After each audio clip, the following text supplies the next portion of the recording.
Iglesia Evangélica Nacional Presbiteriana de Guatemala presentan un espacio de enseñanza bíblica. Oramos porque este tiempo sea de edificación para su vida.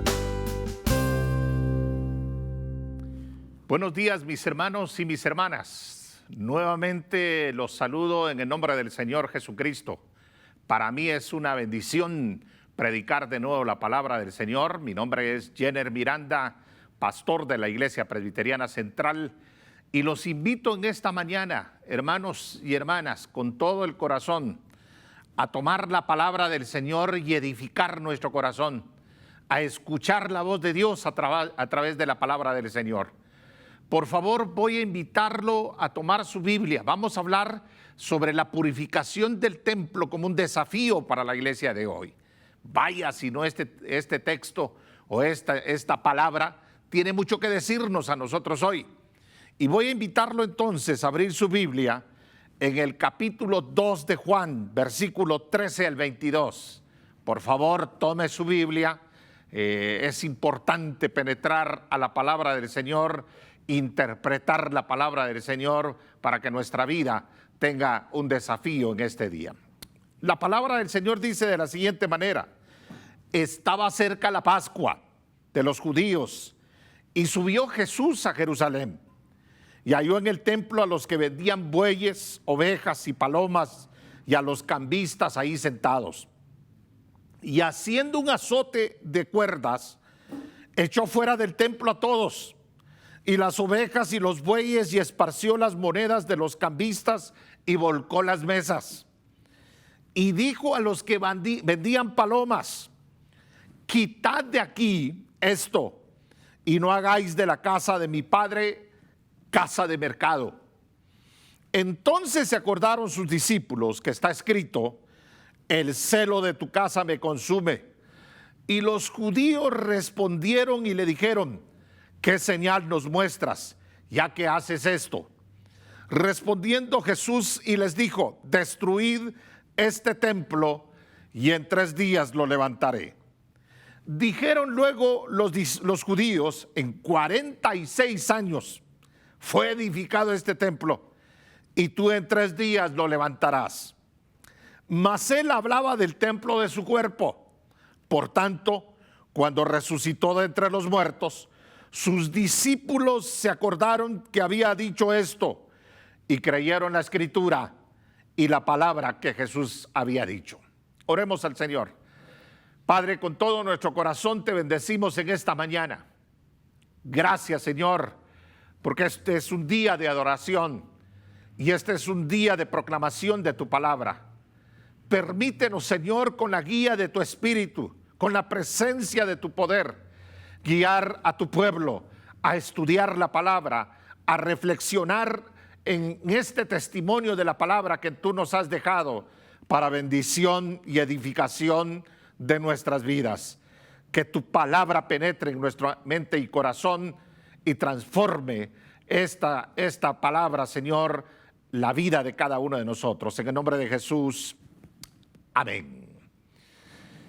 Bien, mis hermanos, es un gusto llevarlos a la palabra del Señor en esta hora. Y es importante que pensemos un momento desde el texto.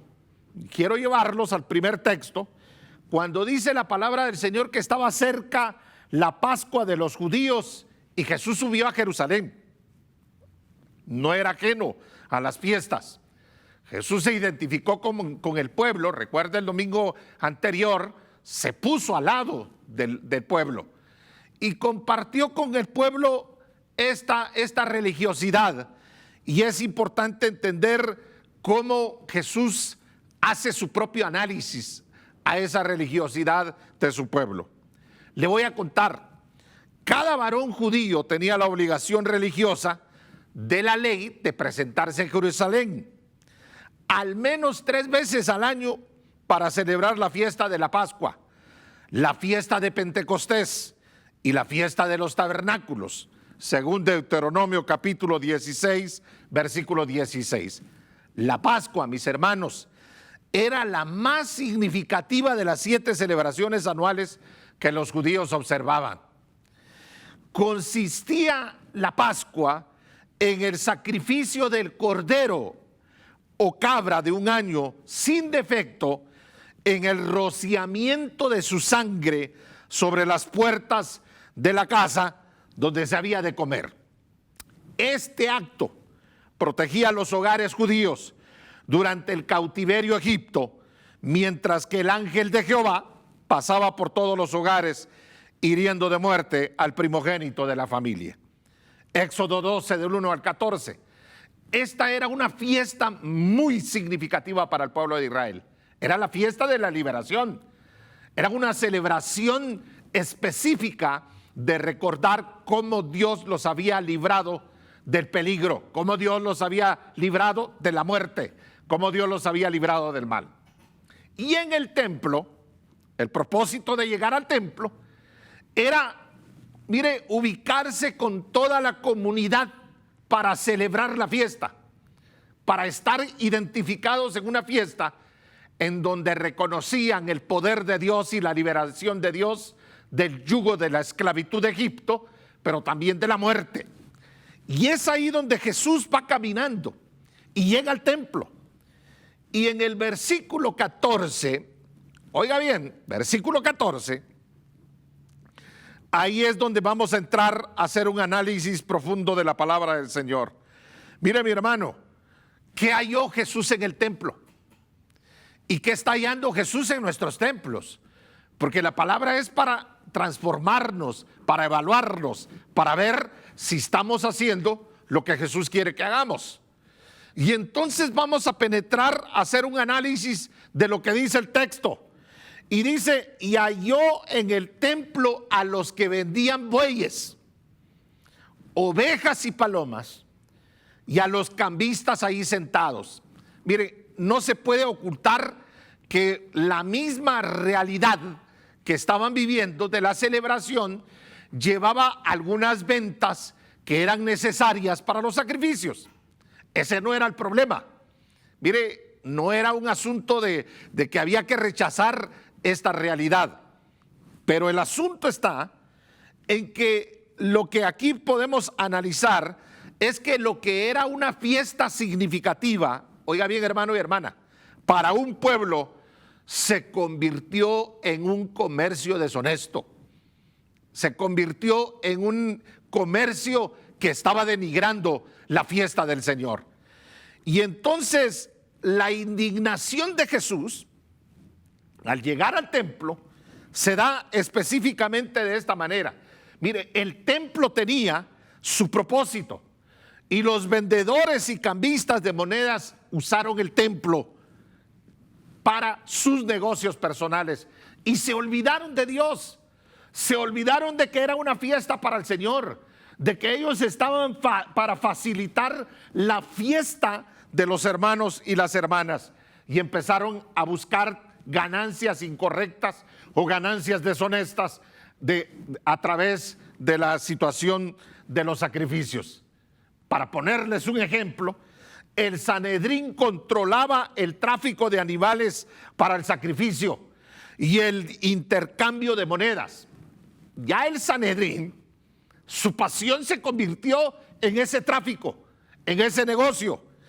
Anás y Caifás, que eran los sacerdotes, estaban involucrados también en el negocio. Es decir, todos los religiosos, los sacerdotes y todo el equipo litúrgico incluso se había convertido en un instrumento de negocios ilícitos, como lo fueron Canás y Caifás específicamente. Los cambistas era gente de otros países que tenían el propósito de cambiar monedas con ellos, y todo se fue alterando. Mire, todo se convirtió básicamente en un vicio dentro del templo. Cuando estaba la fiesta, la celebración de liberación, y el pueblo empezó a cometer una serie de errores y se olvidó del propósito de la fiesta, que era la glorificación del Señor. Y vaya si no, hermanos, mire, hermano y hermana, cuando usted y yo vamos a un templo, vamos porque vamos a adorar al Señor, vamos a glorificar a Dios y vamos a darle prioridad en la adoración al Señor. El error de nosotros los cristianos es cuando el templo se convierte en un mercado, cuando el templo se convierte en un lugar de show, en donde la atracción son los que sirven, no al que se llega a adorar. Y entonces Jesús, en el versículo 15, por favor, abra su Biblia en el versículo 15. Miren lo que dice la palabra del Señor. Y haciendo un azote de cuerdas, imagínese usted, muchos hacen de Jesús una figura pasiva, una figura de uno que no dice nada, pero en esta ocasión Jesús está molesto, está seriamente molesto por lo que está pasando. Dice la palabra del Señor: echó fuera del templo a todos con el azote, y las ovejas y los bueyes, y esparció las monedas de los cambistas y volcó las mesas. Ya imagínense usted cómo estaba Jesús entrando al templo, dando de latigazos, regañando a toda la gente. Y lógico, como la gente había perdido el sentido de la religiosidad, como la gente había perdido el sentido de ser creyente, como la gente había perdido el sentido de darle la adoración al que merece la adoración, y habían convertido la religiosidad en un negocio, entonces no les quedaba otro remedio que salir corriendo, porque Jesús tenía razón. Y vaya si no tenía razón. Y el azote de Cristo, hermanos, viene a ser como un símbolo de autoridad. El templo que era para meditar, para orar, estaba siendo abarrotado e interrumpido para las mesas y alegatos de los vendedores y vendedoras que estaban dentro del templo. Y la fiesta se perdió. Se perdió el sentido de la adoración. Y entonces viene Jesús, y esta palabra a mí me llama mucho la atención, porque es una palabra que nos revoluciona la mente, nos revoluciona el corazón y nos hace cambiar, hermanos y hermanas, de nuestra, oiga bien, de nuestros errores a la adoración correcta del Señor. Dice la palabra del Señor en el versículo 16. Por favor, póngale cuidado al versículo 16. Y dijo a los que vendían palomas: quitad de aquí esto. Yo creo que el tema debería de ser: quitad de aquí esto. Específicamente pensando en lo que Jesús nos está enseñando.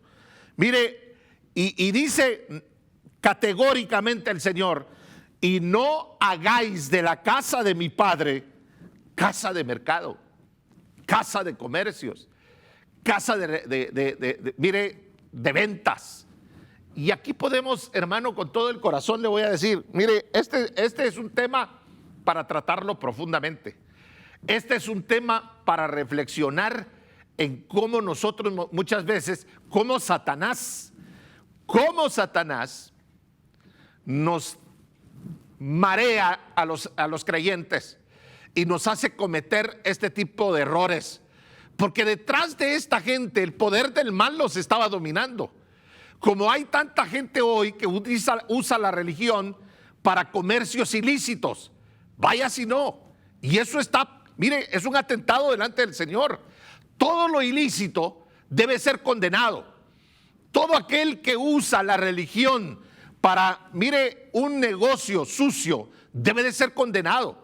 Jesús lo condenó. Jesús entró con su chicote, para los que entienden la palabra chicote, con su azote, aquí como dice la palabra del Señor, azote de cuerdas. Vaya si no Jesús entró dando chicotazos, y vaya si no Jesús hoy anda dando también muchas veces azotes o chicotazos, porque hemos desviado del templo la centralidad de lo que se celebra en el templo, la centralidad de la fiesta del templo. Quitad de aquí esto y no hagáis casa de comercio. En otros pasajes dice: mas vosotros la habéis hecho cueva de ladrones. Mire, cuidado con esto, cuidado con esto. Vaya si no tenemos que reflexionar y no ser encontrados como Jesús, cuando caemos en este tipo de situaciones. Mire, Jesús sabe quién es usted. Jesús sabe quiénes somos nosotros. Y lo más importante para nosotros es agradar a Jesús dentro del templo y fuera del templo. Lo que diga la gente no debe de preocuparnos, pero sí debe de preocuparnos lo que Jesús dice de nosotros. Y en el caso de la palabra del Señor, Jesús reacciona contra toda la explotación de los peregrinos por parte de gente sin conciencia, de una falta de religiosidad. Es decir, mire, habían pobres que no les alcanzaba para llegar a hacer sus sacrificios. Eso, y el mismo Cristo, recuerde que Jesucristo no vino aquí en palacio. Jesucristo salió de la cuna, del pesebre, salió de la pobreza. Sus papás no tenían ni siquiera para llevarlo al templo y pagar lo que otros pagaban. Y tuvo que pasar el mismo cuadro que Jesús está enfocando aquí. Posiblemente, y sin temor a equivocarme, ya lo que Jesús está condenando acá ya se estaba dando cuando él estaba naciendo. Y entonces su indignidad estaba contra los sacerdotes, estaba contra las autoridades del templo, que se prestaron a soborno al intercambiar la moneda para el impuesto del templo. Mire, lo más terrible es que un creyente se preste al soborno. Lo más terrible es que un pastor se preste al soborno. Lo más terrible es que los hijos del Señor nos prestemos a comercios ilícitos. Hoy este mundo está cargado de mucha suciedad y nos llama el Señor a mantener nuestra integridad delante de Él. Porque mire, hermano, aquí el desafío es para cada uno de nosotros. La limpieza del templo y su sentido particular para los creyentes es que Él es el que limpia y transforma nuestras vidas. Ahí hay que aplicar bien la palabra del Señor para nosotros. Esta gente se había olvidado el sentido del templo. Y hay mucha gente hoy que se anda olvidando, mire, ¿para qué sirve el templo? Y ahí es donde yo quiero que usted vaya comprendiendo el sermón de esta manera. ¿Cuál es la realidad de nuestros templos? Le voy a decir una cosa, nunca se me olvida, de un viaje, el primer viaje misionero que Dios nos permitió en una comunidad lejana. Llegamos al templo y a la hora de estar orando en el templo, fíjense que yo me incliné hacia donde está, como le dicen algunos, el púlpito, otros le llamamos al presbiterio, y orando hacia el presbiterio o donde estaba el púlpito, y los hermanos orando hacia la calle. Y yo asustado porque pensé que me había equivocado de lugar para orar. Y para los hermanos, oiga bien esto, para los hermanos, ellos oraban de esa manera. Cuando yo les pregunto por qué estaban orando hacia la calle, me dijeron es que por ahí sale el sol y por donde sale el sol sale la presencia de Dios. Muchas veces, hermanos, le damos un crédito al templo que no es el sentido de lo que el Señor quiere que le demos. La realidad de nuestros templos está, le voy a decir, llena de muchas cosas que tenemos que evaluarlas. No son los templos, permítame detenerme un momentito acá. Hoy que estamos peleando por regresar a los templos, yo respeto a los que ya regresaron a los templos, que Dios los bendiga, pero una de las cosas tengo que actuar con responsabilidad. Los templos no son el centro de la adoración de los creyentes. Los templos, mire, no son el lugar donde Dios se manifiesta. Ojo con eso, iglesia. Ojo con eso, creyentes. Porque hay que interpretar las escrituras. El otro domingo le voy a hablar a usted justamente sobre esa interpretación de Jesús como el templo para los creyentes. Hay que retomar el sentido del templo. Jesús confronta a la gente con todos los vicios que se estaban dando dentro del templo. Yo le voy a decir una cosa importante.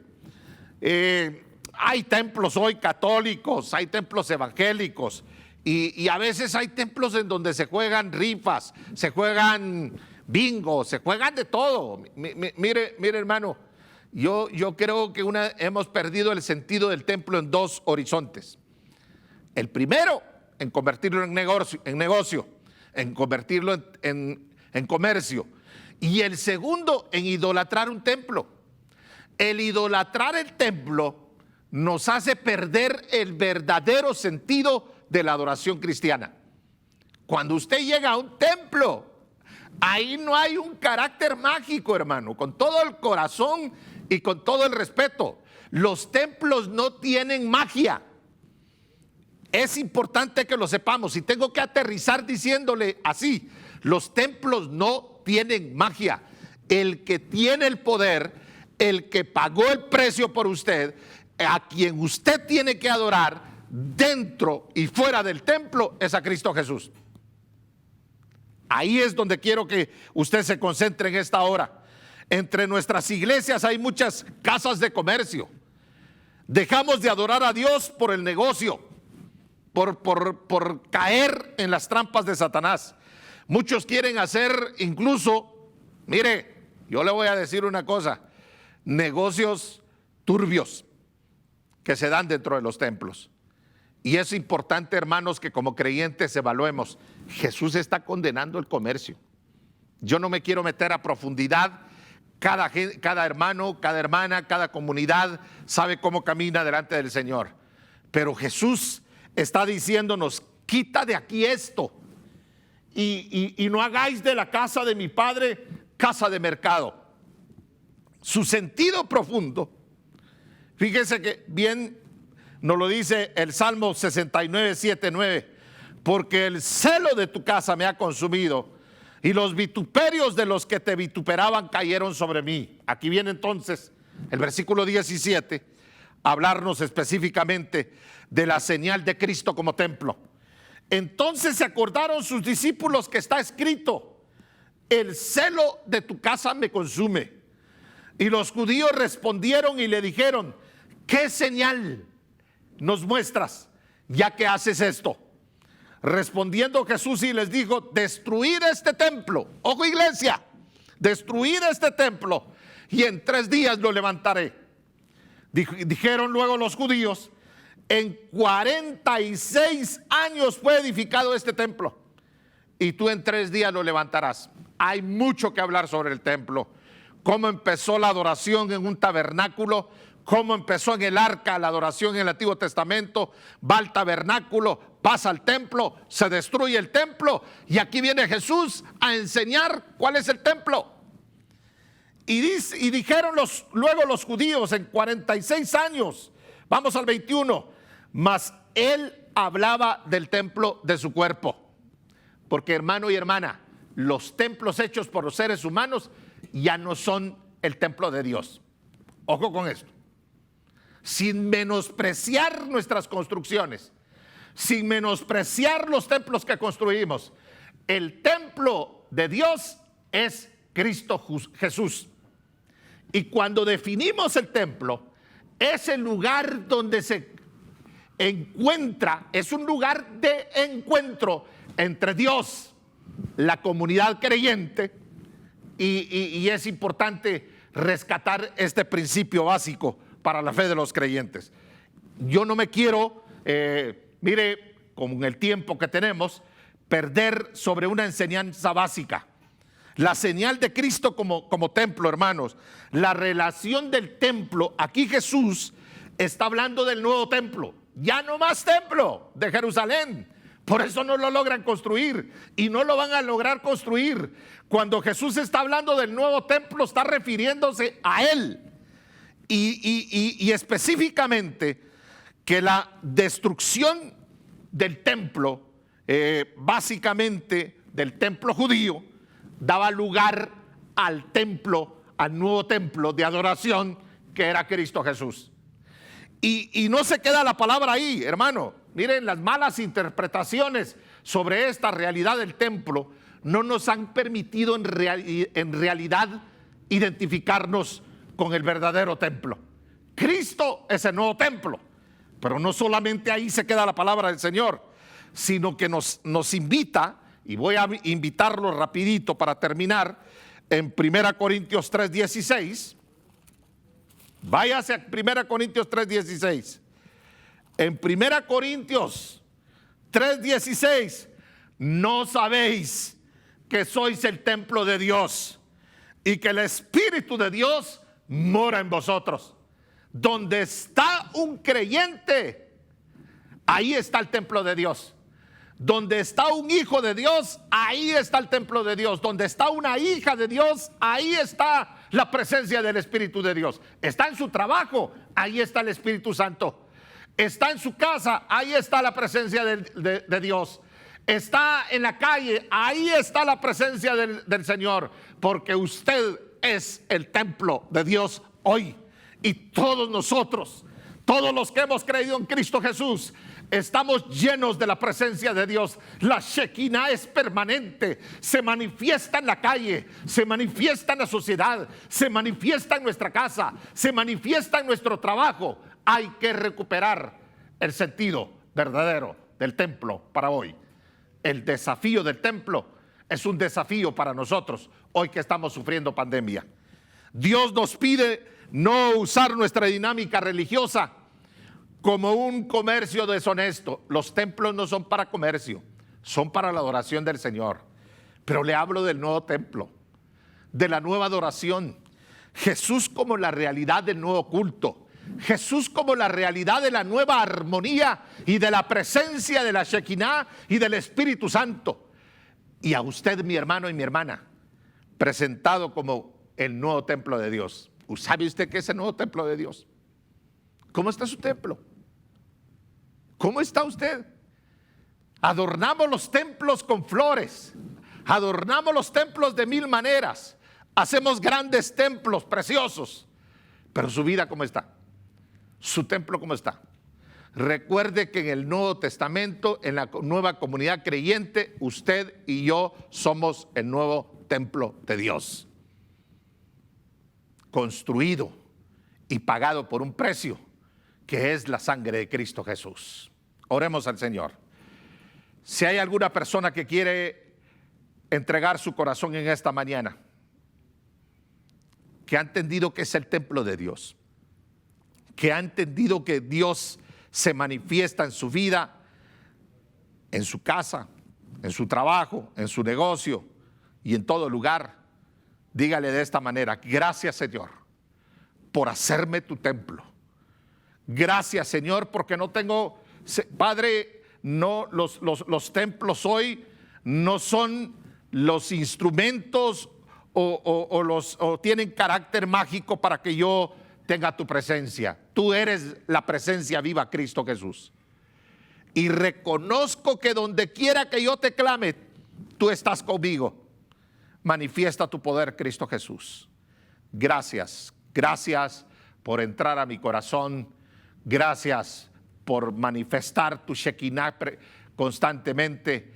Y gracias por lo que seguirás haciendo en nuestra vida. En el nombre de Jesús. Amén. Que Dios los bendiga, mis hermanos y mis hermanas. Que el Señor siga obrando en su templo para la gloria de Dios. En Cristo Jesús. Este fue un espacio de enseñanza bíblica junto a Iglesia Evangélica Nacional Presbiteriana de Guatemala. Damos gloria a Dios por su palabra.